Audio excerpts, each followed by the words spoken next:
तो मांसाहारी करेंगे। तो मैं एक प्रश्न करता हूँ छोटा सा, जब आप पैदा हुए थे तो क्या पिए थे? दूध पिए थे कि मांस खाए थे? तुम जब छोटे थे, थोड़े से बड़े हुए, तो क्या तुम भी मुर्गा और उसको कुत्ता को पकड़ के खा लेते थे क्या? यदि आप जन्म लेते ही मांसाहार नहीं खाते हैं तो आप मांसाहारी नहीं हैं। यदि आप मांसाहारी हैं तो मांस खाने के बाद आपको रक्त पीना चाहिए, खून पी लेना चाहिए। जय श्री कृष्णा, जय श्री राधे।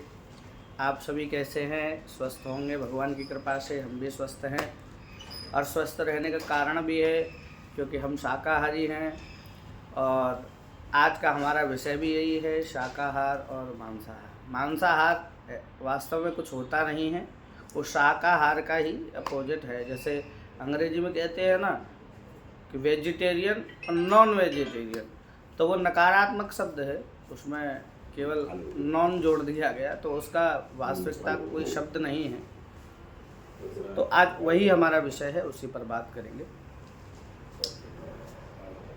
मांसाहार क्या है?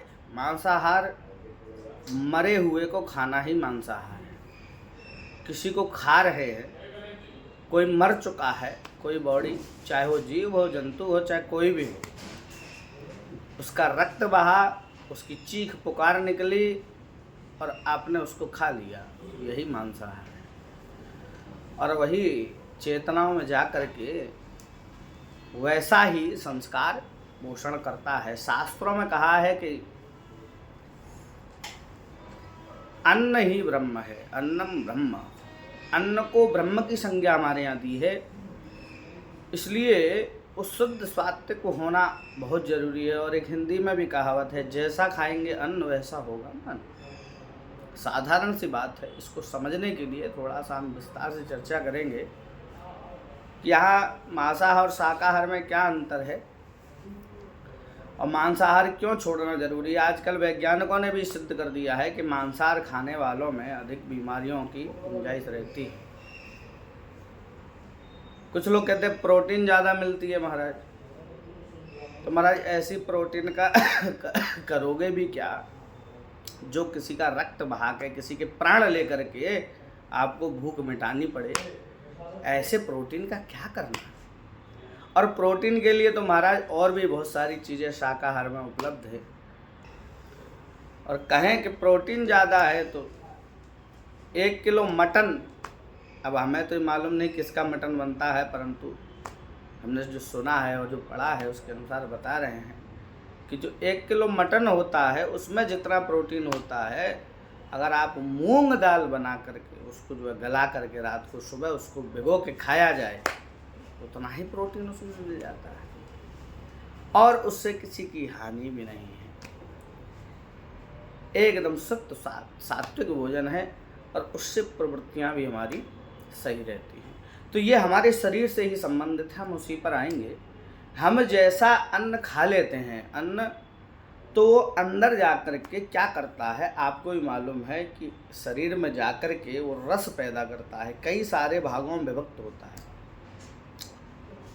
वो हमारे वो रस बनाता है, वो हमारी हड्डियों को मजबूत करता है। कैल्शियम जा कर के धीरे धीरे वो जो है रक्त संचार करता है, हमारी सारी नसों में वो जाता है और वैसा ही अन्न जैसा हम खा रहे हैं उसी के अनुसार वो रिएक्ट करता है और वैसा ही वो हमारे शरीर की प्रवृत्ति को भी बनाता है।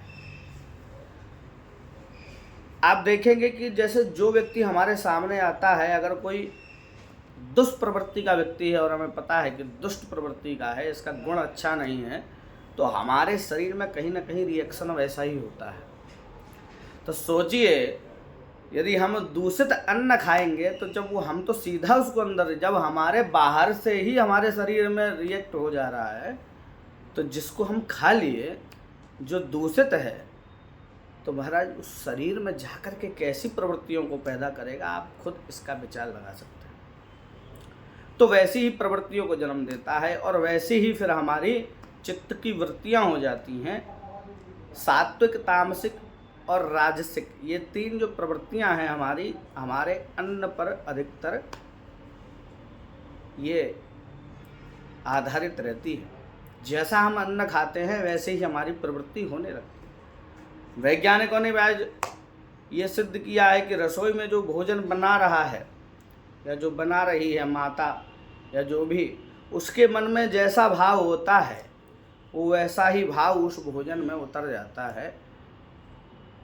और जहाँ से वो अन्न आया है, जिस स्थिति से लाया गया है, जिसने उसको छुआ है, जहाँ जिस स्थान से वो आया है, सबका संस्कार लेकर के वो अन्न आ रहा है। और जब तक उसका दोष निवारण नहीं किया जाएगा तब तक उस अन्न का दोष बना रहेगा। इसलिए हमारे यहाँ अन्न को भी भगवान को अर्पित करके, तुलसी दल अर्पित करके उसको ग्रहण किया जाता है ताकि दोष मिट जाए। और यहाँ तो महाराज मांसाहार की तो बात ही छोड़ दो, वहाँ तो भोग लगाने की बात ही नहीं। वहाँ तो महाराज जब आप किसी चिकन जो होता है, जिसको कहते हैं आजकल मुर्गा, उसको जब महाराज एक बात बताइए, जब आप भोजन करते हैं और आपने ऑर्डर दिया कि हमको ये खाना है, तो वो किसी मुर्गे को लेके आएगा, जिंदा मुर्गे को, और उसको लेकर के जब वो पकड़ेगा उसकी गर्दन को, तो सोचिए अगर आपकी मृत्यु काल सामने हो और आपको ऐसा लग रहा हो कि मुझको अब मारने वाला है, तो पेट में पानी हो जाएगा, हमारा सारी प्रवृत्तियां सिकुड़ जाएंगी और पूरा शरीर में पसीना पसीना हो जाएगा, आप चलबलाएंगे, छटपटाएंगे, तो आपकी जो बॉडी का जो संस्कार है वो नेगेटिव बन जाएगा। ऐसे ही जब मुर्गे को जब काटा जाता है हमारा, तो उसका संस्कार पूरा नकारात्मक प्रवृत्तियों से भर जाता है, चीख पुकारों से भर जाता है। वो अंदर ही अंदर उसको मारने के लिए दौड़ता है लेकिन मार नहीं पाता है। तो ऐसी प्रवृत्तियों में जब उसको काटा गया, बनाया गया और खाया गया, तो जब उसमें भय था, ईर्ष्या थी, द्वेष था, बहुत सारा उसमें कष्ट था, पीड़ा थी, और उसी जब मांस को आपने ग्रहण किया तो आपके अंदर भी वह भय और महाराज वही आक्रोश, क्रोध लेकर के आएगा। तो इसीलिए ऐसे अन्न से वैसे ही हार्मोन पैदा होंगे हमारे शरीर में, और वैसी ही प्रवृत्ति हमारी आसपास के लोगों से होती है। जब हम किसी जीव जंतु को काटने में संकोच नहीं कर रहे, तो हम कल को किसी इंसान को भी काटने में संकोच नहीं करेंगे। वो भी हमें उसी की तरह लगेगा कि इसको भी जो है काटा जा सकता है, क्योंकि उसको काटने के लिए बड़े बड़े महाराज चाकू चाहिए, ये चाहिए, खून की प्रवृत्ति को देखने के लिए, उसको सहन करने के लिए वैसी प्रवृत्ति लानी पड़ती है, तब किसी व्यक्ति को कोई काट सकता है, किसी जानवर ही क्यों ना हो। जब तक वैसी प्रवृत्ति अंदर से नहीं बनेगी काटने की, रक्त बहाने की, तब तक वो काट नहीं सकता है। जब डॉक्टर मेडिकल कॉलेजों में जब पोस्टमार्टम करने के लिए जाते हैं, शुरू में तो कुछ बच्चे जो है उल्टी कर देते हैं, कुछ महाराज देखा नहीं जाता है, तो धीरे धीरे उनको प्रवृत्ति ऐसी जगाई जाती है। फिर जब प्रवृत्ति उनकी जब जग जाती है तो फिर उनको नॉर्मल लगता है। फिर बड़े बड़े ऑपरेशन कर देते हैं, चीर फाड़ कर देते हैं, रक्त को भी देख रहे हैं और उसमें गंदगी जो शरीर में निकल रही है उसको भी देख रहे हैं। क्यों? प्रवृत्ति ऐसी हो चुकी है। ऐसे ही जिन लोगों की मांसाहार की प्रवृत्ति है या जो खाना चाहते हैं, उन लोगों को अंदर से पहले हमारा क्रिमिनल बनना पड़ता है, क्योंकि वो काटेगा तभी ना वो खाएगा। तो ये काटना, चीरना, फाड़ना ये आसुरी प्रवृत्ति का काम है। हमारे सनातन संस्कृति में केवल शाकाहारी ही एक ऐसी वस्तु है जो आपको बीमारियों से सुरक्षित भी रख सकती है और प्रकृति में किसी की हानि भी नहीं पहुंचाएगी, क्योंकि हम लोग तो हर जीव में भगवान का ही दर्शन करते हैं, कण कण में भगवान का दर्शन करते हैं। इसलिए उनकी बनाई हुई किसी भी वस्तु का हम लोग क्षरण नहीं करते। और जो भगवान के द्वारा जो पृथ्वी में जो अन्न होता है, फल इत्यादि, फल फ्रूट होते हैं, सात्विक जल होता है नदियों का, वो हमारे पीने के लिए है। और बहुत कुछ भगवान, हम लोग तो भगवान को भोग लगा के ही पाते हैं महाराज, बिना भोग लगाए भी हम लोग दोष मानते हैं उस अन्न में। तो उस प्रवृत्ति का और इस प्रवृत्ति का कहीं मेल हो नहीं सकता। जब तक इस संसार में मांसाहार नहीं मिटेगा तब तक ना कोई स्वस्थ रह सकता है और ना ये जो हिंसा की प्रवृत्ति है ये कभी खत्म होगी। और यदि कोई कहता है कि भाई कि हम मांसाहारी हैं, हम तो मांसाहारी करेंगे, तो मैं एक प्रश्न करता हूँ छोटा सा। जब आप पैदा हुए थे, जब शेर का बच्चा पैदा होता है तो पैदा होते ही वो मांस खाने लगता है, उसकी प्रवृत्ति मांस में होती है। जब आप पैदा हुए थे तो क्या पिए थे? दूध पिए थे कि मांस खाए थे? छोटा बच्चा होता है बिल्ली का, वो तुरंत चूहे को पकड़ लेता है। तुम जब छोटे थे, थोड़े से बड़े हुए, तो क्या तुम भी मुर्गा और उसको कुत्ता को पकड़ के खा लेते थे क्या? नहीं। आप क्या पकड़ते थे? आप रोटी खाते थे, आप दलिया खाते थे, आप दूध पीते थे। मांस की प्रवृत्ति आप में कब पैदा हुई? जब आपने देखा क्या अच्छा है क्या बुरा, या आपके घर में ही संस्कार से अगर बनता हो तो खाते होंगे। अच्छा, जिसको काट के पका के खाया जा रहा है वो इसका मतलब प्राकृतिक नहीं है। तो जो प्रवृत्ति है वो जन्मजात हमारी शाकाहार की ही है। जो शाकाहारी होते हैं, मांसाहारी होते हैं, उनमें जो जल पीने का जो तरीका है वो बिल्कुल अलग है।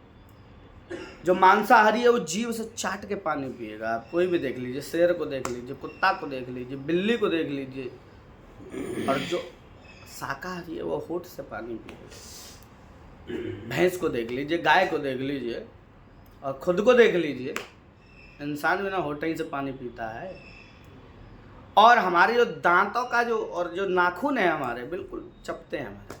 जो मांसाहारी जीव है जो भगवान ने बनाए हैं, उनके नाखून है, बिल्ली है, शेर है, कुत्ता है, उनके सबके जो है जबड़े और दांत जो हैं वो बिल्कुल मांसाहारी के चीर फाड़ने के लिए। देखा, हमारे नाखून भी चपटे, हमारा दांत भी वैसे, और हमारी चित्त की वृत्तियाँ भी वैसी, क्योंकि सब तो मांसाहारी होते नहीं हैं भाई। इस दुनिया में ऐसा नहीं कि सब मांसाहारी हैं। और सनातन धर्म का स्थान इतना फैला हुआ था, विस्तार, वो धीरे धीरे प्रवृत्ति जागृत होने लगी और आसुरी प्रवृत्तियों का जो है अधिकार होने लगा, और फिर से ये चीज़ चालू हो गई। हमें इस चीज़ को बंद करना होगा। यदि आप जन्म लेते ही मांसाहार नहीं खाते हैं तो आप मांसाहारी नहीं हैं। आपको मांसाहार नहीं करना चाहिए, और मांसाहार से बचेंगे तो ही ये सृष्टि बचेगी। और यदि आप मांसाहारी हैं तो मांस खाने के बाद आपको रक्त पीना चाहिए, खून पी लेना चाहिए। उसके में से जो रस निकलता है, मांस में से जो मज्जा इत्यादि जो होता है, मवाद इत्यादि पीव जो होती है, उसको ही महाराज खा लेना चाहिए। पर ऐसा नहीं होता है। आपको उसमें भी महाराज साफ और स्वच्छ चाहिए। तो इसका मतलब ये है कि आपकी जो प्रवृत्ति है वो शुद्ध है, सात्विक है, परंतु आप जबरदस्ती या तो कोई देख करके खा रहे हो, आपकी अंदर से प्रवृत्ति नहीं होती है, परंतु आप देख करके और अपना स्टेटस बनाने के लिए आप मांसाहार को ग्रहण कर रहे हैं। इसको जल्दी से त्याग करिए, क्योंकि ये हमको गर्त में ले जा रही है। आज विदेशों में भी लोग जो है अब इस शाकाहार को अपना रहे हैं और अपने जीवन को अच्छा बना रहे हैं। तो हम सनातन धर्मावलंबी हो करके, भारत के वासी हो करके, इतने श्रेष्ठ हो करके कैसे इस चीज़ को अपना सकते हैं? इसको जल्दी से त्याग करिए। जय श्री कृष्णा, जय श्री राधे।